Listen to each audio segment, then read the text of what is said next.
Comment. Well, thank you, Jake, and welcome into today's Community Comment. I'm Kevin Haugen, filling in this morning for Terry Bell. Thank you again, Jake, for our introduction this morning. Our guests here on Community Comment here today are with the Beaver Dam Police Department.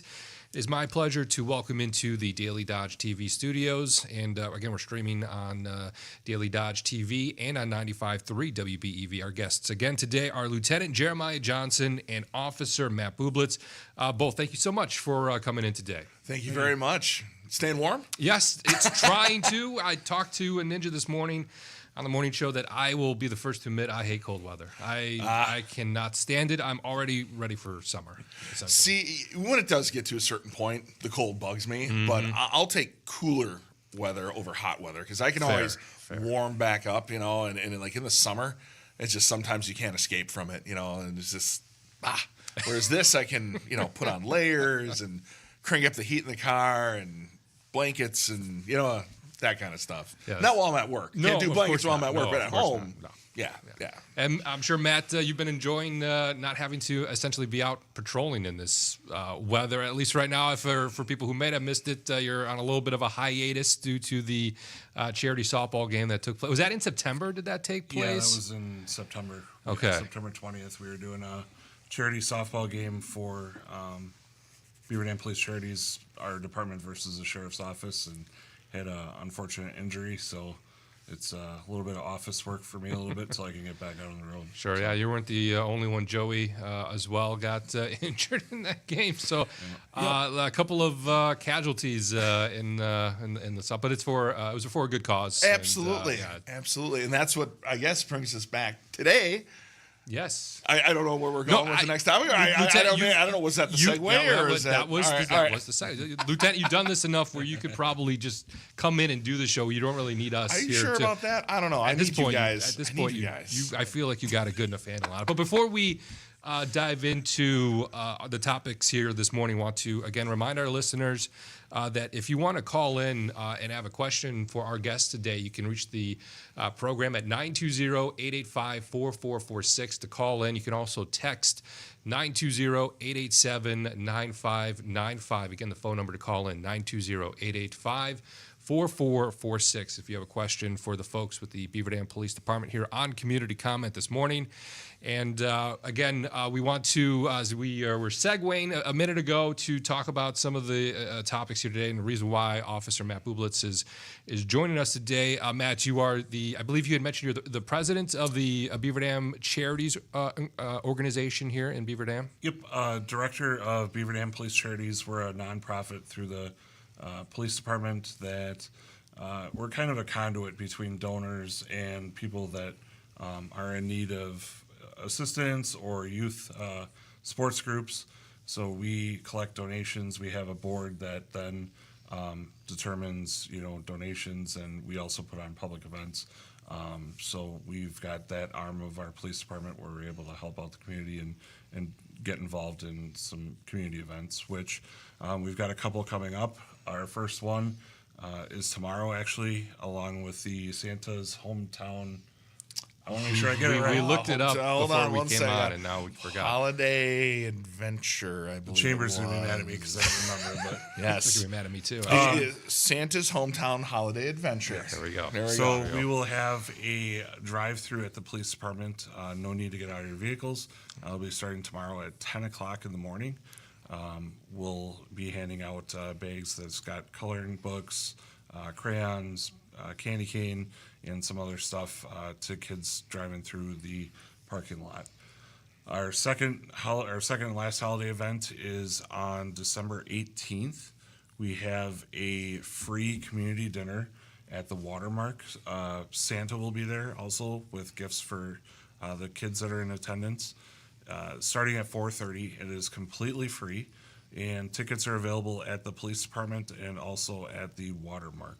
So if you're available and want to come have a free holiday meal with some community members and members of the police department, stop on by to the police department at Watermark, pick up your ticket.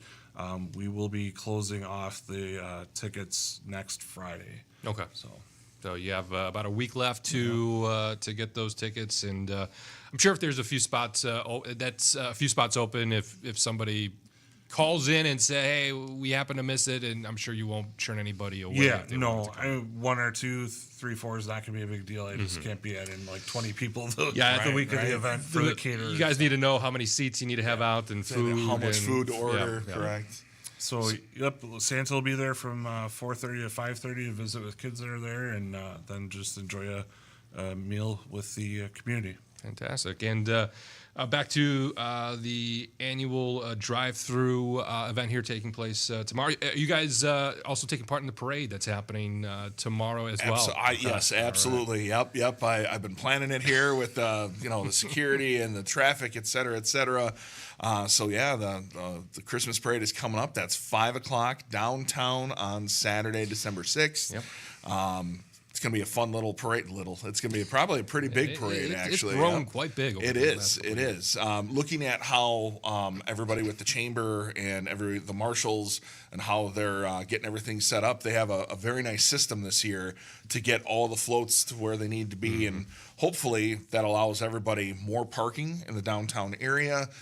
There are some areas where you can't park. So if you can, park to the north or south of the downtown area, east or west, but don't around the watermark and stuff. They're lining up the parade floats and stuff like that. So you want to definitely park in a different area other than that. Good to know. Yeah, because there's certain street closures. You mentioned a little bit now. Just there's people need to be aware of traffic impacts tomorrow. Yeah, they're gonna be out and are not watching we should be watching the parade, but if you're out shopping or having to run some errands, just be aware if you're driving through the downtown that things will be closed off and you have to plan accordingly. Correct. So yeah, traffic is going to come up Madison Street, up Beaver to Maple, and the parade is actually going to be coming down Park Avenue and Front Street, and then down South Spring Street, to kind of like an L-shaped down.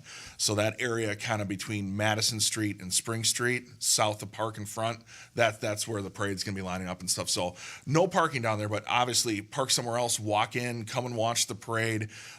Plenty of floats. The marching band's going to be there. They're actually going to be doing some cool like little field shows in the middle of their parade. They're going to stop a couple times, do a presentation and a show, and then move on. So it's a little bit of a different type of entertainment from marching band this year. Fantastic. We're all set and ready and excited for it. It's going to be a fun afternoon, fun day here in Beaver Dam tomorrow. And just quickly want to go back, Matt, to talk about the Beaver Dam Police Charities and what you guys do. And are there other ways to support that group and what you guys are able to do, not just through these upcoming events that you mentioned, but throughout the course of the year as well? Sure.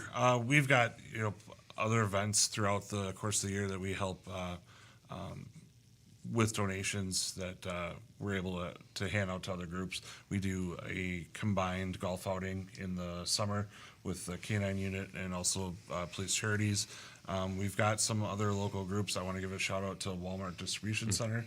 They do a fall cleanup every year, and the hourly rate that for those associates and the amount of time they put in then gets donated to the Beaver Dam Police Charities. So it's always a fun event to be able to go help out the neighborhood.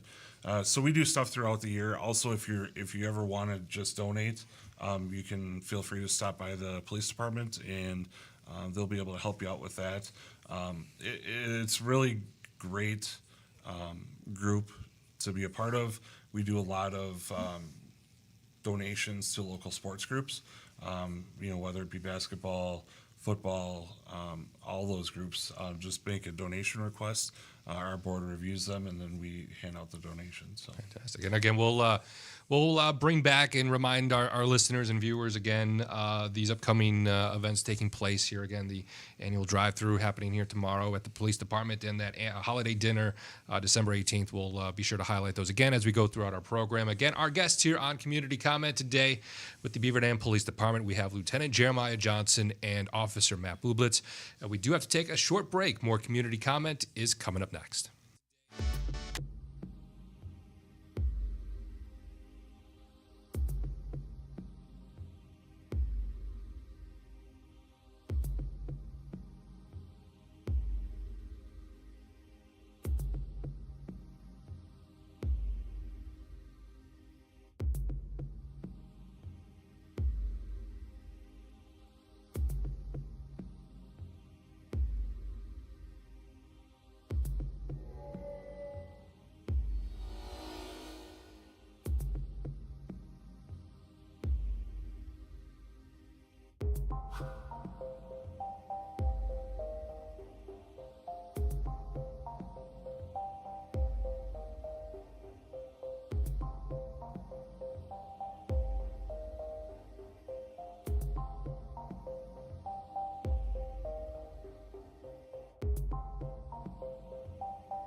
comment. Well, thank you, Jake, and welcome back into our second segment this morning on Community Comment. Again, our guests here on the program today are with the Beaver Dam Police Department. We have Lieutenant Jeremiah Johnson and Officer Matt Bublitz here in our Daily Dodge TV studio to talk about some exciting things here the next couple of blocks here on the show. So stay tuned if you want to get updates on winter parking rules and tips. That is exciting right there. If that doesn't want you to keep listening, I don't know, I don't know what will. Tune your dial in, rip off the knob, people, because lock it in. It's going to be riveting. If you have a question for our guests today, again, the phone numbers to call in, 920-885-4446. You can also text 920-887-9595 if you have a question for our guests here on Community Comment today. Lieutenant Jeremiah Johnson and Officer Matt Bublitz with the Beaver Dam Police Department. And we also quickly here want to highlight on Community Comments here another really cool community event that happens in December with the police department, and not just the police department, a lot of law enforcement agencies throughout the area. All of Dodge County, correct. Our state agencies that work in Dodge County too. Absolutely, so, that's with the annual Shops with Cops event here that's taking place. Correct. Yeah, so that is coming up next Saturday. We have been doing this now, I think it's our 22nd year.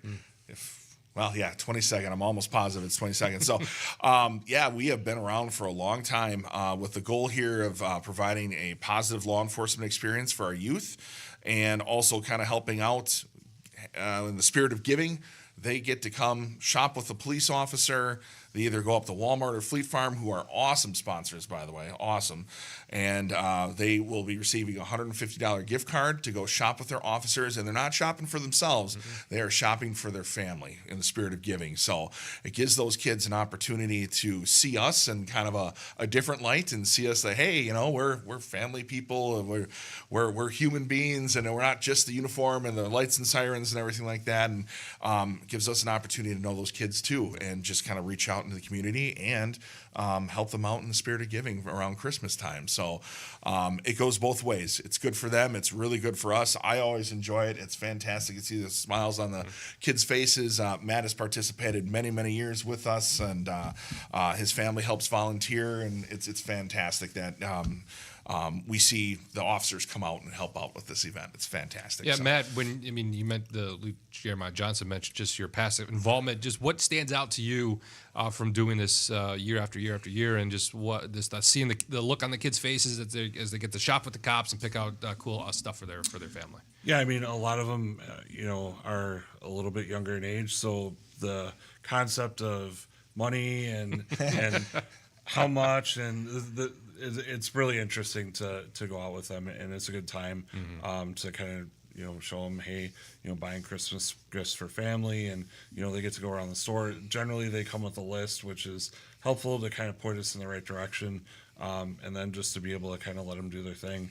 It's a good time, and it's so many times we are interacting with people on what could be the worst day of their lives or really bad circumstances, and it's great to be able to get out and do something not in that light. So fantastic. And again, just want to probably note that this year's Shop with Cops is closed. All the, I'm assuming, participants are picked out. So what does that? What does the process involve for parents who looking ahead to next year want to get the kids involved? So so there's an application. I believe we have it on our Facebook page. So if you go to Dodge County Shop with Cops on Facebook, we're there. You can always get that application in. So we have different events throughout the year for the organization. Most of the time, we send out the applications to the schools, and the schools get back to us on kids that would benefit from the whole experience. So even though the Christmas event is all planned out and ready to go for next Saturday. And we're full. We got 100 kids that we're taking this year. It's amazing. So I was going to talk about our sponsors in a little bit here, but we also do a Shop with Cops Summer Edition where we do the same thing, but we concentrate on school supplies and clothes for the kids as they start out their school year. And then we also do Cops and Bobbers in a little bit earlier in the year where we take kids fishing. They get to go home with a tackle box, a fishing pole, and they get out on Fox Lake with the law enforcement officers, the DNR guys, and they get to go and catch some fish. and have a good meal too. So. And before we move on, who are those sponsors? So there are literally dozens of sponsors. First of all, I gotta say Walmart. You know how Walmart helped us out with our Beaver Dam Police charities. Walmart this year is taking 50 of those kids, and they're just buying their gift cards for them. So that's $7,500 that they're paying for to have kids come up and shop with us, which is absolutely amazing. Looking back and thinking, I don't know, at least when I've been involved in the organization, if I've ever seen a donation that large. So that's fantastic. Thank you to Walmart and all the people that work at Walmart, not only for just letting us shop there, but for sponsoring these kids. It's fantastic. That is going to go a long way. That is amazing. We also have Fleet Farm. They help us out a lot too. They also give us a lot of donations. We have Designs Plus. If I start mentioning them, I'm gonna forget people. But there's so many different organizations, private donors, companies. They send in money. Brewer Metal Crafting gave us a huge donation this year. They're also sponsoring. I would say that's about 25 kids with the amount that they're sending us as well. And every year, I'm just struck by how generous the community is, and we really appreciate them supporting the organization. It's fantastic. That's great. With just a few more minutes here before we need to go to break here on Community Comment. I was going to save this topic for later in the show because this is always such a fun thing to talk about this time of year, but since we've got a few minutes now, maybe we can quickly hit on some of the main points here, but we just want to remind our listeners and viewers the rules and what they need to know when it comes to winter parking. Winter parking, absolutely, yes. This, you know what, and it is important that we talk about it. It is because it helps things run smoother and it gives us a nice, safe Makes your street job to drive. easier. It does, it really does. Yeah. So I was joking before it. Yeah, great. It's we talk about it a lot on the show, but it's one of the things that we have to interact so much with the community with. So, anyways, winter parking. You cannot park on the street on the city of Beaver Dam overnight during winter, which is November 1st to April 1st. Between the hours of 2 a.m. and 6 a.m. Unless, of course, you have a parking permit. So you can go down to the Beaver Dam Police Department, or you can go on the city website, search for the parking application. You can apply online this year. It's a $25 fee, and that parking pass will allow you to park on the street overnight all season up until winter comes around at the end of 2026. Then you got to buy a new one. So with that said, if you do have the parking pass, you got to clean the snow out off the top of your vehicle and around the outside of your vehicle to make sure that if the snowplow passes by your car, that you are parked on the street, you take care of the rest and help the snowplow guys out. But that's the whole reason, is just so we have clean streets, that the snow and ice isn't cracking, it isn't slipping and sliding and accidents, and we just want nice streets to drive on. And I'm sure this is told when people sign up for these parking permits, but they need to be displayed in a specific location on their car. That's correct, yes. You want to put that parking pass in your rear bumper on the lower left-hand side. So that's the driver's side, right on the outside at the bumper, and that's where we're looking as we drive down the street. And we see the parking pass, obviously, we don't give it a ticket. I might be testing your memory skills here, but for those who did not buy a parking permit and left their car out overnight and the plows came through and you guys were alerted of it and a ticket or a citation needs to be written out, what does that look like if somebody did violate this rule? So, not clearing the snow and leaving your car out on the side of the street and just not taking care of it all, that's a $50 parking citation. And $20 if it's just sitting out without a permit, et cetera. It's one of those things where you do want to take care of it.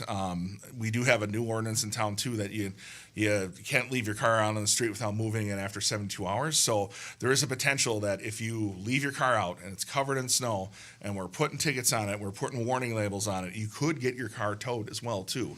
So very important to at least get that taken care of. If you are one of those people who has to have that car parked on the street, please go get that permit. It's way cheaper to buy the permit than it is to have those tickets stack up on you. And just one more follow-up question, and correct me if I'm wrong. I thought I remember hearing that there's a new rule in place, I believe this year, that if people wanted to park in the public parking spaces this year, that there's also a permit involved with that too? Correct. So in general, you can park year-round in the public parking lots with a permit. Mm-hmm. That permit, though, for the full year, I believe, is $120. It's $10 per month, but you have to buy it a year at a time. Right. So with winter parking, you're covered as well. If you have one of those year-round permits, you just have to buy that special permit to get into the parking lot. It's not on-street parking. Gotcha. Good question, though. I'm glad you brought it up. Well, good information here from the folks at the Beaver Dam Police Department, our guests here on Community Comment today.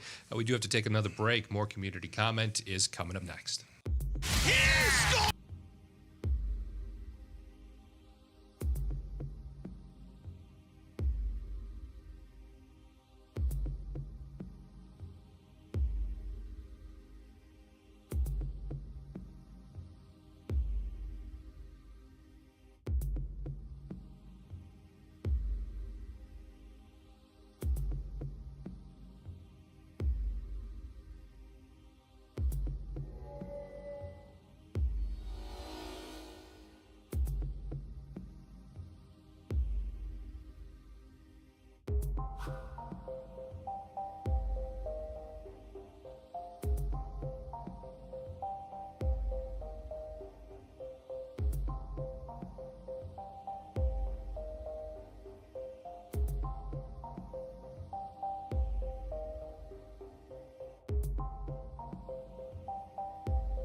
Kevin Haugen.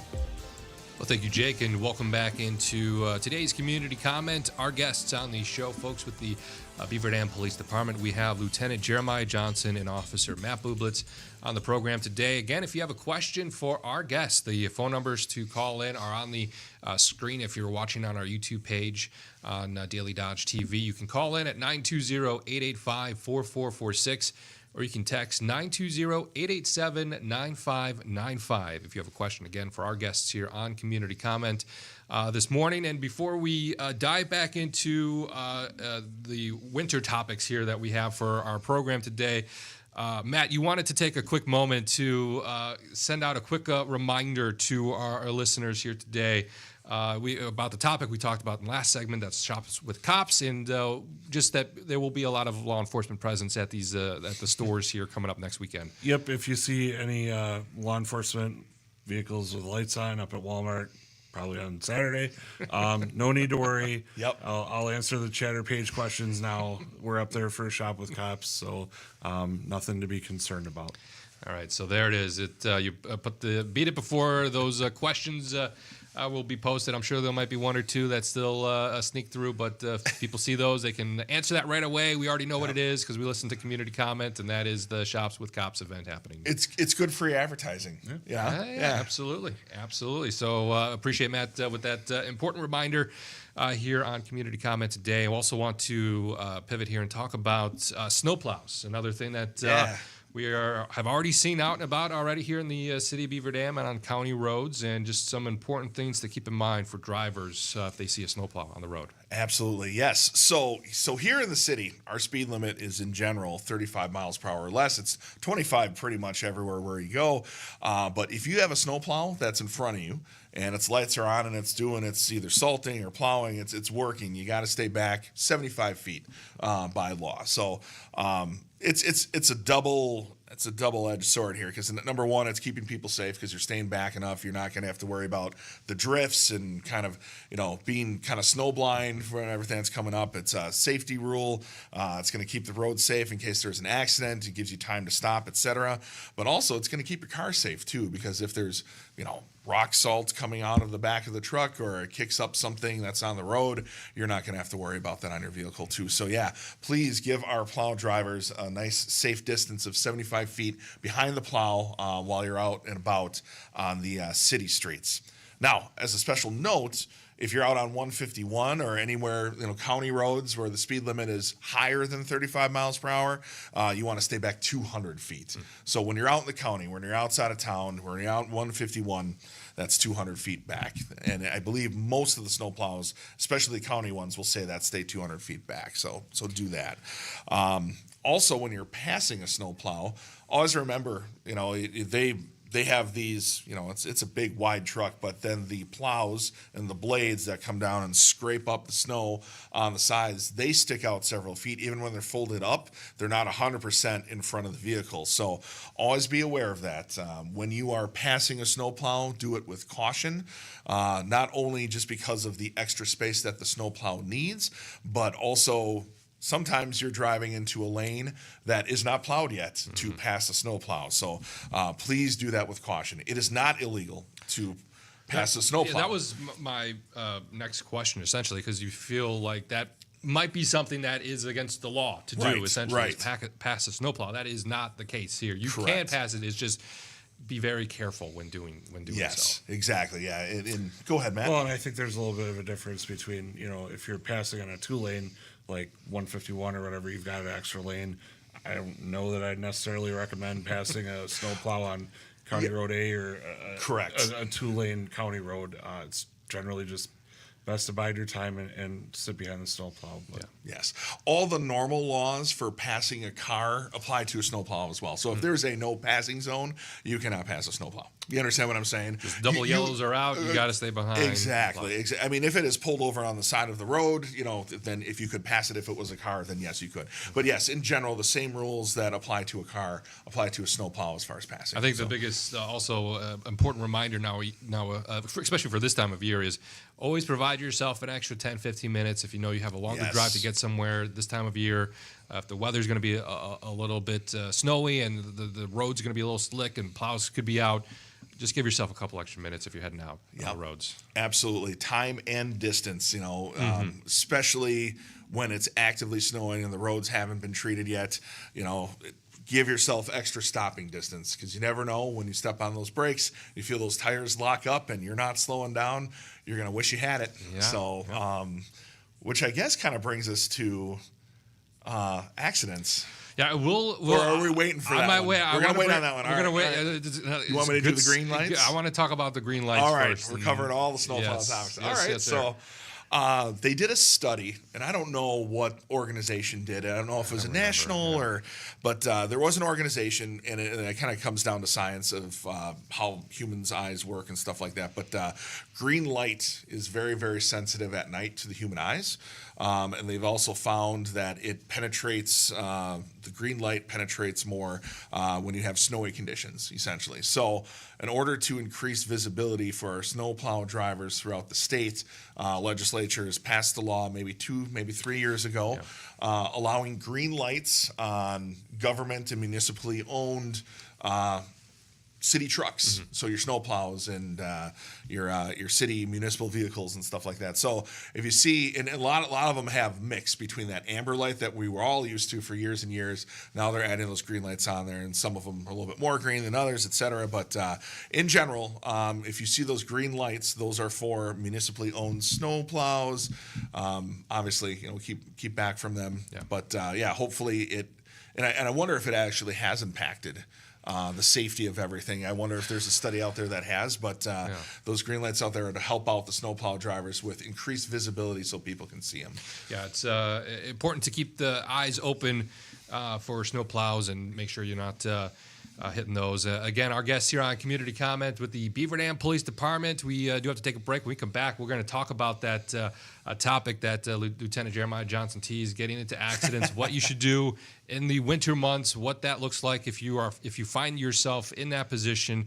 We'll get those tips and recommendations from the folks at the Beaver Dam Police Department. Our guest here on Community Comment. Again, we need to go to a short break. More Community Comment is coming up next.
Well, thank you, Jake, and welcome back into Community Comment. Our guests here today, the Beaver Dam Police Department. We have Lieutenant Jeremiah Johnson and Officer Matt Bublitz here on the program today. One more time, going to give out the phone numbers.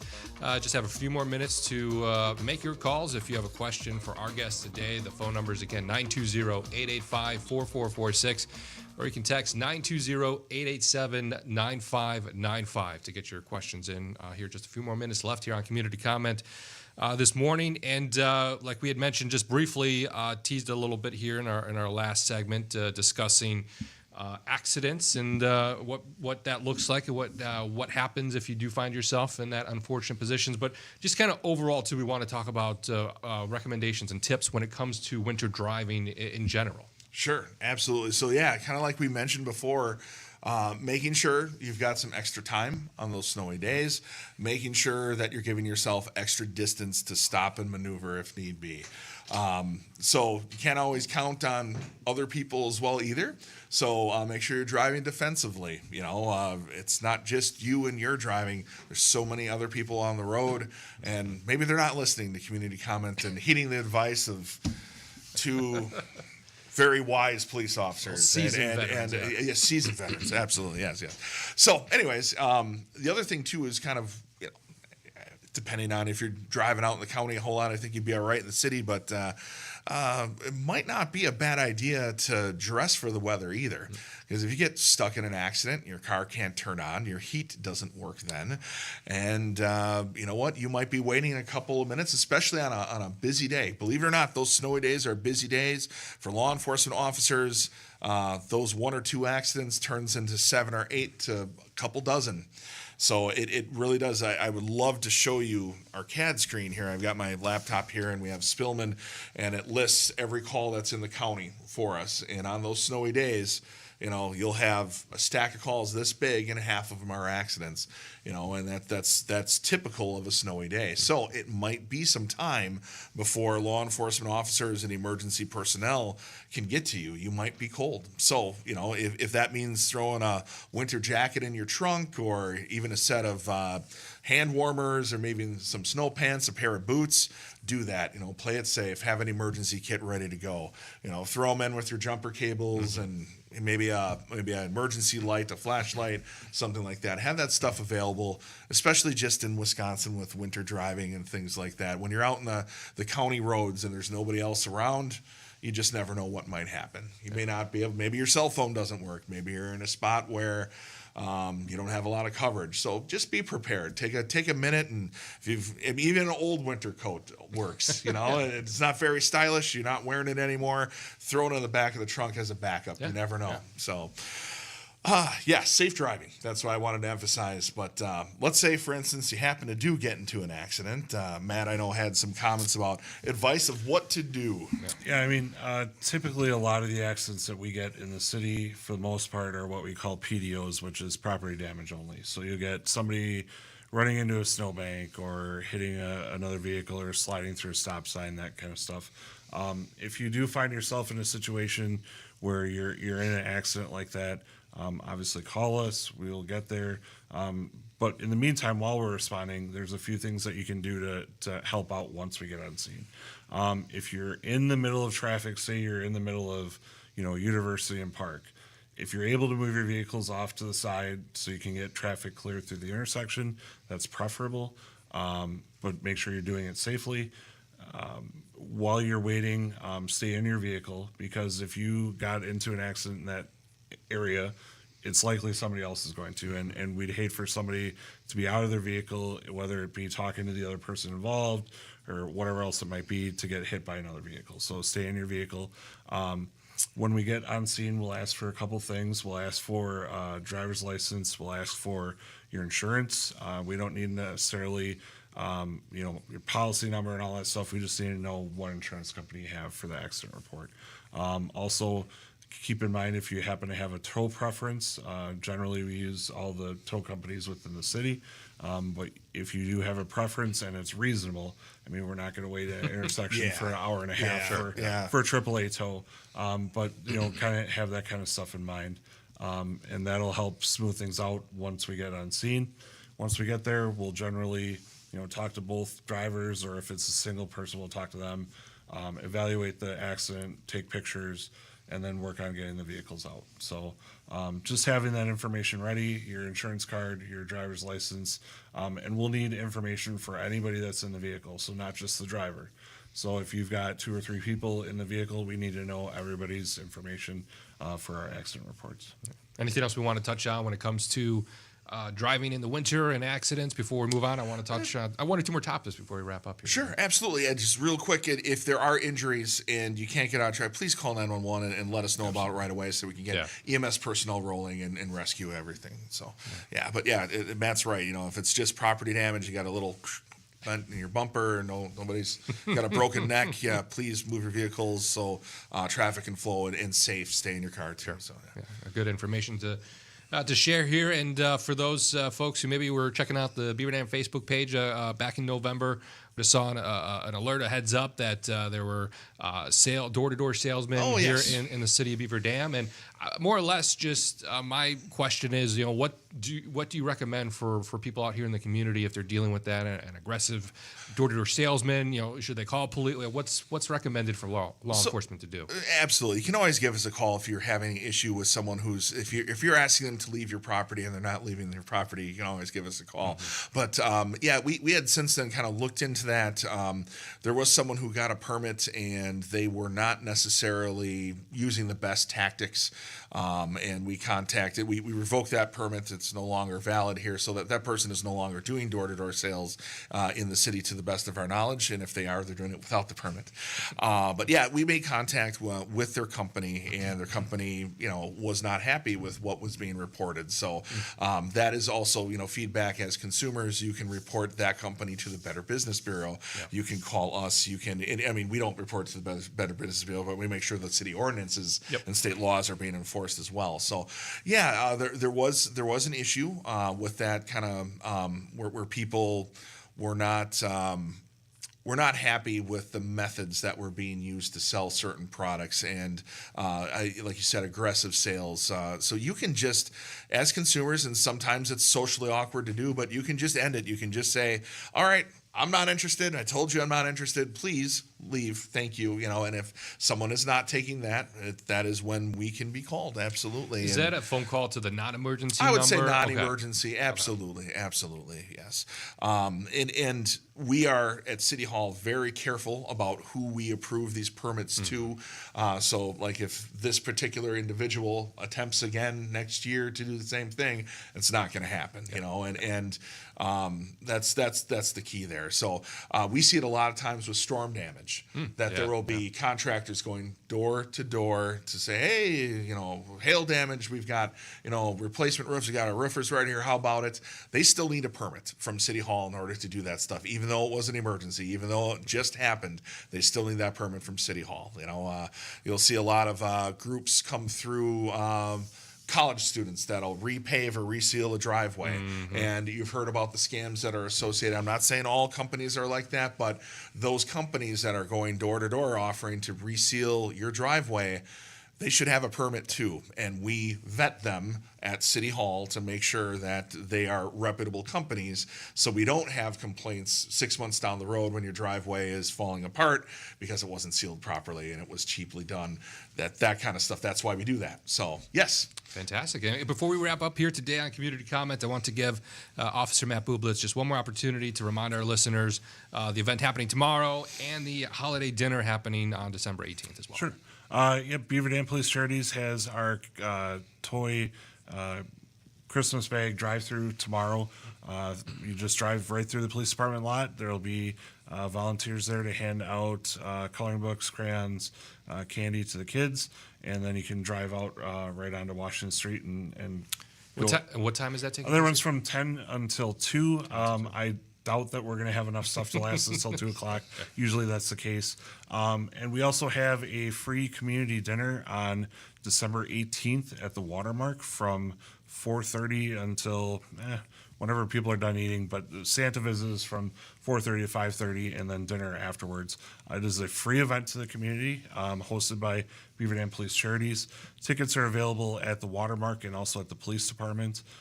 Just stop on by and pick up your ticket and enjoy a free meal. Fantastic. We again want to thank our guests here on Community Comment today, Lieutenant Jeremiah Johnson, Lieutenant Jeremiah Johnson and Officer Matt Bublitz here for taking their time to join us on Community Comment. Thank you, gentlemen, both so much. As always, thanks for having us. And that'll do it for today's Community Comment.